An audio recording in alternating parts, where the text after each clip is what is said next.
नमस्कार मित्रहो, अभ्यास गणिताचा या यूट्यूब चॅनलमध्ये आपलं स्वागत आहे।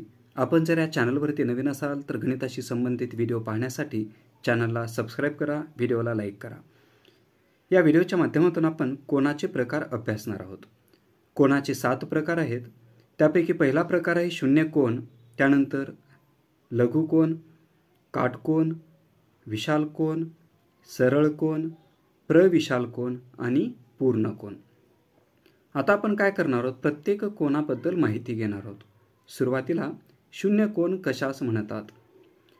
ज्या कोनाचे माप 0 अंश असते त्या कोनाला शून्य कोन असे म्हणतात। दुसरा प्रकार लघु कोन। लघु कोन कशास म्हणतात? ज्या कोनाचे माप हे 0 अंशापेक्षा जास्त परंतु 90 अंशपेक्षा कमी असते त्या कोनाला लघु कोन असे म्हणतात। तिसरा प्रकार काटकोन। काटकोन कशास म्हणतात? तर ज्या कोनाचे माप हे 90 अंश असते त्या कोनाला काटकोन म्हणतात। कोनाचा चौथा प्रकार विशाल कोन। ज्या कोनाचे माप हे 90 अंशापेक्षा जास्त परंतु 180 अंशपेक्षा कमी असते त्या कोनाला विशाल कोन असे म्हणतात। कोनाचा पुढील प्रकार सरळ कोन।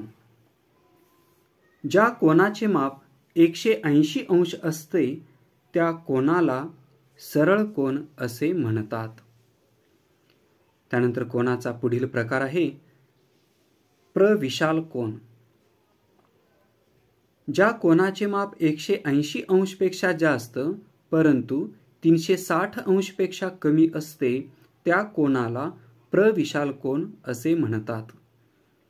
यानंतर आपण कोनाचा शेवटचा प्रकार पाहणार आहोत, पूर्ण कोन। पूर्ण कोन कशास म्हणतात? ज्या कोनाचे माप 360 अंश असते त्या कोनाला पूर्ण कोन असे म्हणतात। तर अशा पद्धतीने आपण कोनाचे जे 7 प्रकार आहेत त्यामध्ये शून्य कोन, लघु कोन, काटकोन, विशाल कोन, सरळ कोन, प्रविशाल कोन आणि पूर्ण कोन यांचा अभ्यास केलेला आहे। धन्यवाद।